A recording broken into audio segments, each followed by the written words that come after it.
హరీశ్రావు గారు మాట్లాడండి సార్. ఇప్పుడు నెక్స్ట్ సార్ నేనేమి అసత్య ఆరోపణలు చేస్తే నన్ను ఉరేయండి, నన్ను శాసనసభ్యుడిగా సస్పెండ్ చేయండి.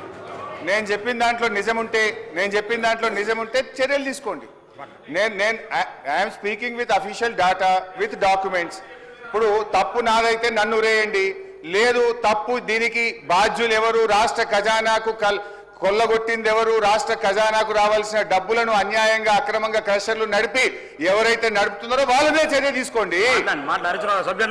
అధ్యక్ష, నేను ఆవేదనతో చెప్తున్నా అధ్యక్ష, నా సహచర శాసనసభ్యుడు పటాన్చెరు ఎమ్మెల్యే మహిపాల్ రెడ్డి గారి తమ్ముడు నా తమ్ముడు లాంటి వాడు. మేము ఉద్యమంలో పార్టీలో 20 ఏళ్లు కలిసి పనిచేసినాం. ఆ మహిపాల్ రెడ్డి గారి స్టోన్ క్రషర్ లో చిన్న తప్పు జరిగిందని రాత్రికి రాత్రి అరెస్ట్ చేసి 1 నెల రోజులు మా మహిపాల్ రెడ్డి ఎమ్మెల్యే గారు తమ్ముడిని జైల్లో పెట్టారే. ప్రతిపక్షానికి ఒక న్యాయం, అధికార పక్షానికి ఒక న్యాయం ఉంటుందా సార్? అధ్యక్ష sir I'm not yielding sir please sir. ఒక్క నిమిషం, మీరు హరీశ్రావు గారు మీరు మీ 35 మినిట్స్ అయింది మీరు మాట్లాడండి. కూర్చో రాజేశ్వర్ గారు, నేను వారితో మాట్లాడండి. మీరు కూర్చోండి ప్లీజ్. మీరు కూర్చోండి. 35 మినిట్స్ మాట్లాడుతున్నాను. మీరు మైనింగ్ మీద 2 గంటలు మాట్లాడారు. సభ సమయాన్ని బట్టి మాట్లాడతారు, కానీ మీరు మాట్లాడుతున్న ఒకటే సబ్జెక్టును పదే ఒకటి మాట్లాడకుండా మీరు మైనింగ్ మీద మాట్లాడండి. ప్రభుత్వానికి సూచనలు చేయండి, ఆదాయాన్ని ఇట్లా పెంచాలని చెప్పండి, కానీ ఒకటే అదే మీరు సబ్జెక్టులో పోండి దయచేసి ప్లీజ్. నేను మాట్లాడుతున్నటువంటిది ఒకదానికి సంబంధించింది కాదు. ఇట్లా ఎన్ని ఉన్నాయి ఈ రాష్ట్రంలో అన్ని తీయండి, అందరికీ తీయండి. ఇప్పుడు పటాన్చెరు ఎమ్మెల్యే కుటుంబ సభ్యుల మీద జరుగుతేనేమో జైలు పాలవుతారు. మరి మన రాష్ట్రంలో ముఖ్య నేతకు సంబంధించిన రాఘవ కన్స్ట్రక్షన్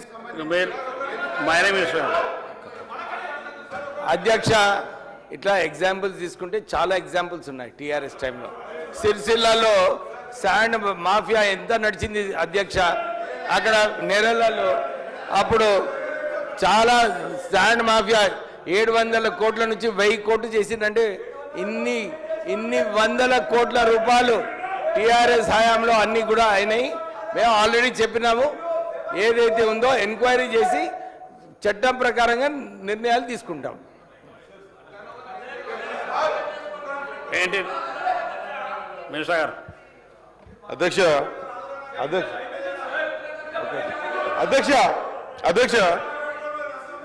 సబ్జెక్ట్ అధ్యక్ష వారికి సంబంధించినటువంటి వ్యక్తులకు ఒక చిన్న మైనింగ్ దాంట్లో ఇబ్బంది అయింది.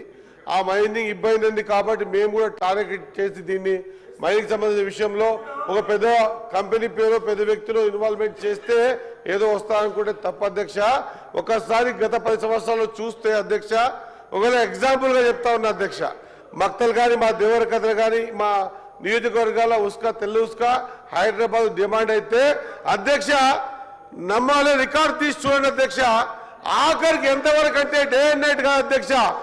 ఉస్కా మీద మేము డే టైంలో స్కూల్ పిల్లలు పని చచ్చిపోతున్నారు, స్కూల్ టైమ్స్ అన్న లారీలు ఆపండి అని హైవేలు ధర్నాలు చేసి లారీల మీద పొద్దుచ్చే విధంగా మైనింగ్ మాఫియా జరిగింది అధ్యక్ష.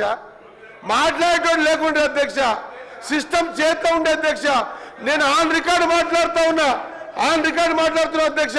స్కూల్ టైమ్స్ అయినా దయచేసి 8 నుంచి 10 మధ్యలో పిల్లలు స్కూల్స్కి పోతారు.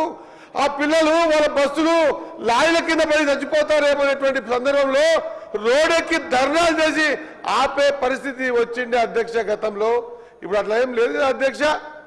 కావాలని ఇంటెన్షన్ గా అందరికి అర్థమవుతుంది ఏంటంటే కావాలని టార్గెట్ చేసి చేసే ప్రయత్నం సరైనది కాదు అధ్యక్ష. జైల్లో పెట్టే పరిస్థితులే వస్తే, ఒకవేళ ఒక క్రషర్ జైలు పెట్టే పరిస్థితి వస్తే జైలు సరిపడిన విధంగా నింపాల్సి వస్తుంది అధ్యక్ష. తెలంగాణ ఉన్న జైలు సరిపోవు అధ్యక్ష, అన్ని జైలు నింపడానికి అవకాశం ఉంది అధ్యక్ష. అది గుర్తు చేస్తా ఉన్నా అధ్యక్ష.